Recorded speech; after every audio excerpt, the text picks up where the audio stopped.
Hi guys, welcome back to my channel. Today I'm going to show you how to make a gingerbread house all from scratch. If you're new to my channel, welcome. Be sure to subscribe for new videos every Monday, Thursday, and Saturday. Plus, lots of new bonus videos up until Christmas. So let's get started.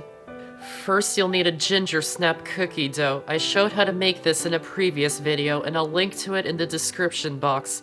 We use ginger snap cookie dough because it bakes more crisp, which makes the house more sturdy. And you'll need double the recipe so there's enough cookie dough for this house.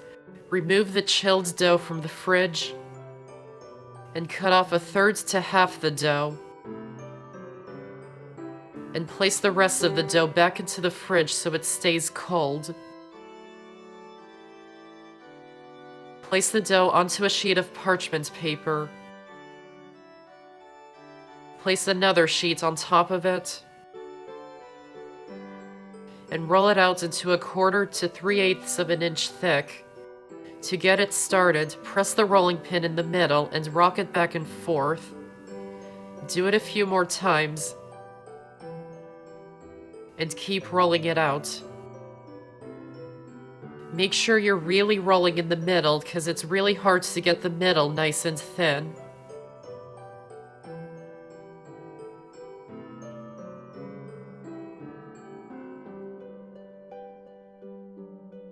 The dough needs to stay cold so it doesn't stick, so if it's soft after rolling it out, place it into the fridge for 10 minutes to let it get cold again. You can repeat that process again for some more of the dough while the rolled out dough is chilling.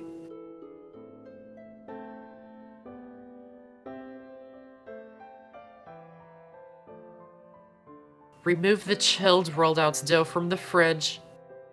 Remove the top sheet of parchment paper. The front and the back of the house are the hardest pieces to make, so I'll show you how to do those. First, measure 8 inches across the dough, and use a skewer or toothpick to mark each end. Then measure 6 inches up on each side, and mark where that comes to. Then cut all the way across on the bottom and sides, but don't cut across on the top. From the top, measure 4 inches across, mark where that comes to. Then measure 3 inches up from there and mark it. Then cut from the sides up to that top mark to make the top roof shape.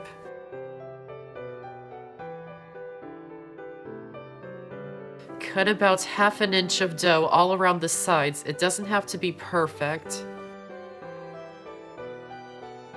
Then remove the excess dough, leaving the extra 1/2 inch dough around the sides. This is to make sure the cookies don't spread in the oven. We'll cut it off after baking it, and it will also help get nice sharp corners.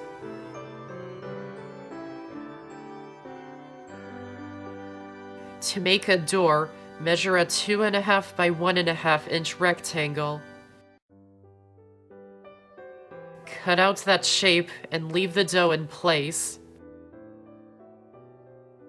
For the windows, make 1-inch squares wherever you like. You can make them a little bigger if you like, because they'll get smaller as the cookie spreads in the oven. And you can leave them in place or remove them like I'm doing.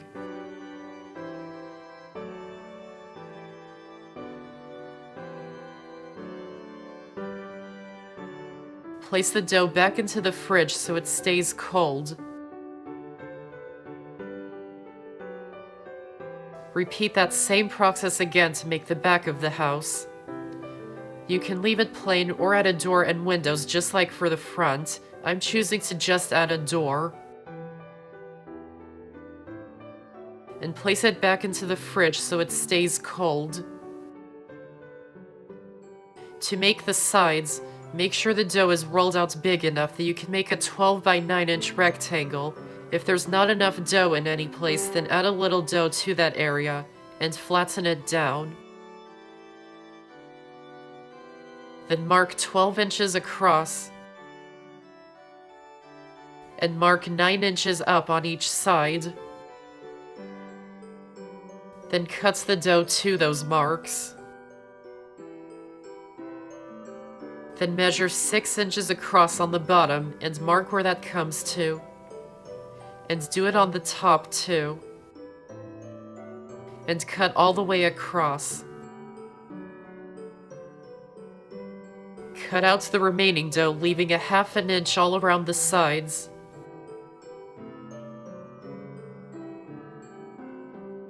And you can add some windows here too if you like. And place it back into the fridge so it stays cold.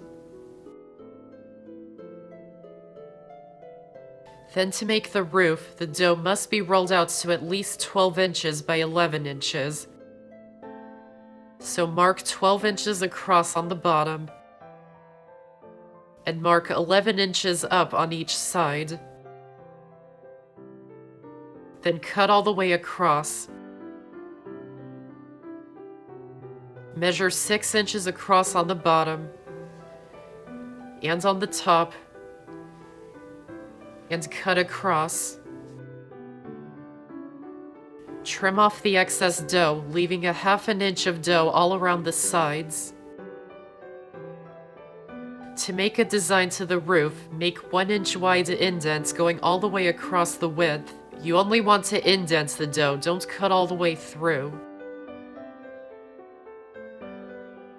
Then use a knife to make rectangles, again, only indent. Then the next one down, make those marks halfway through all the ones above it, just like a brick design. And keep going the rest of the way down. And repeat that on the other roof. Place the dough into the fridge until it's cold again. Any leftover dough you can make into regular cookies or use it to make gingerbread men. Preheat the oven to 350 degrees. Remove the front and back pieces of the house. Cut off the excess paper from the edges. And place them onto a sheet pan. This is a big 2/3 sheet pan. It's bigger than a lot of sheet pans most people have. If you don't have a pan this big, you'll have to bake them on 2 separate pans. Then we're going to use hard candies to make windows. I'm using Jolly Ranchers, and these are too big for the windows, so we need to cut them in half. So place them onto a plate lined with parchment paper and heat them in the microwave for 20 seconds to soften them, flipping them over halfway through. Then take them out, and they should be soft enough to cut in half. And add each one into the cutout squares for the windows. Then bake it in the oven for about 10 to 15 minutes until it's completely cooked. If the dough is rolled out quite thick, they may need a little more time. When it's done, remove it from the oven. Immediately cut off the extra dough from the edges while it's still hot and soft. And make an indent for the door again. Don't cut all the way through, just indent it. Then leave it to cool completely. Repeat the same thing for the sides. And the roof, trimming and indenting as needed.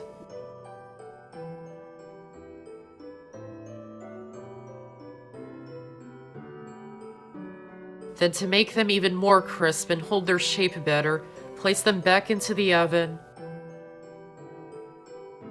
Then turn the oven off and leave them in for about 30 minutes to let them dry out. Then remove them from the oven and let them cool completely. To make royal icing, we're going to need egg whites. I don't know about you, but I do not like the idea of using raw eggs in anything. So I'm going to show you how to pasteurize them. Place the eggs into a small saucepan. and fill it up with enough water so the eggs are completely submerged. Then place it onto the stove over medium-low heat. Add in a candy thermometer and heat it until the water gets up to 140 degrees. Once the water reaches 140 degrees, turn the heat down to low and let them sit in the water for another 5 minutes, making sure the temperature does not go above 142 degrees and does not get below 140 degrees. If it starts to get above 142, take the pan off the heat. And once it starts to get below 140, place the pan back onto the heat. Once 5 minutes are up, you can take them off the heat. Then place them into a bowl of cold water and let them cool.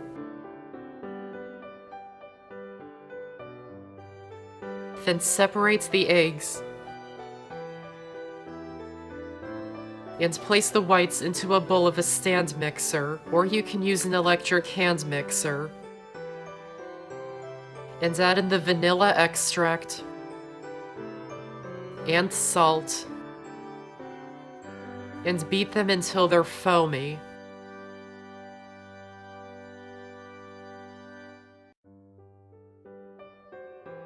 Then sift the powdered sugar into a separate bowl.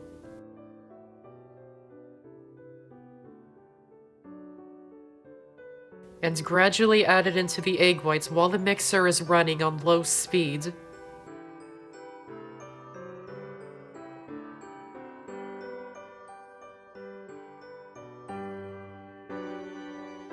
Once it's all added, beat them on medium-high speeds for another 7 minutes until it's stiff and white.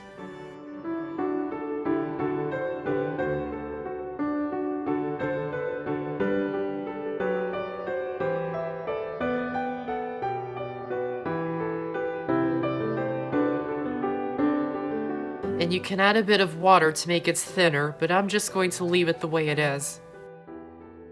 Place the royal icing into a piping bag and cut off the tip of the bag. Then decorate the gingerbread house pieces however you like. It's much easier to decorate them before assembling the house.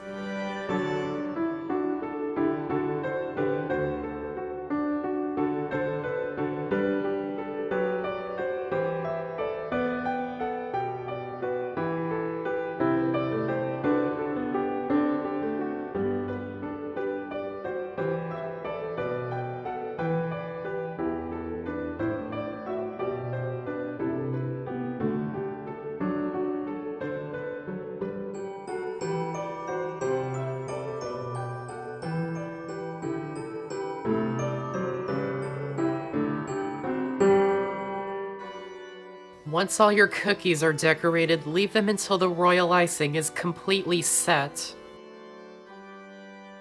To stick the cookies together, I'm using compound white chocolate or white melting wafers because it sets harder and faster than royal icing.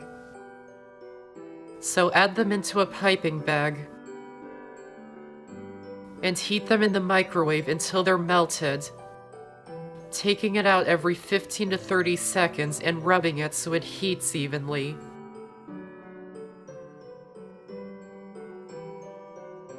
Make sure you keep rubbing it and make sure there's no lumps in it. Then I'm using this rectangle cake board to assemble the gingerbread house. Pipe some melted chocolate onto the board and stick the front piece onto it. You can add something next to it to support it so you don't have to hold it. Then pipe some chocolate where the side piece will go, and add some onto the edge of the front piece so the side sticks to that too. And add the side piece into place, and hold it until it stands up on its own. It won't take long. Some candy and royal icing will come off as you're assembling it. You can just stick them back on once the house is fully assembled. Pipe chocolate where the back piece will go, and pipe some onto the edge of the side piece. And put the back piece into place, holding it until it stands up on its own.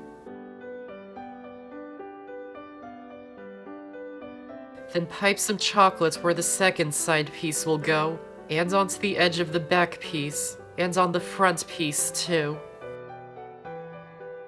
And put the second side piece into place.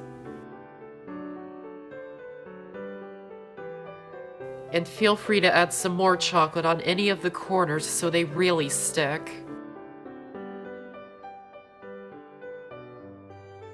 Then I'm adding tea lights inside so there's light shining through the windows. I'm just using the melted white chocolates to stick them near the windows.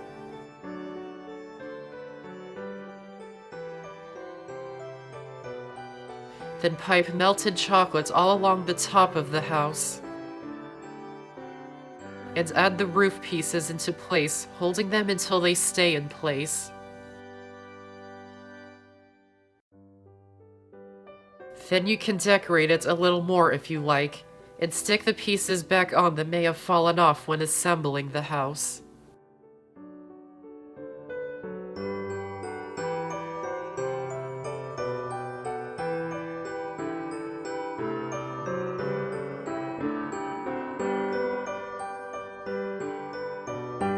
And that's how to make a gingerbread house all from scratch. I hope you enjoyed this video, and if you did, give this video a like and check out my channel for many more videos and subscribe to my channel for more to come. Thanks for watching, and I'll see you next time.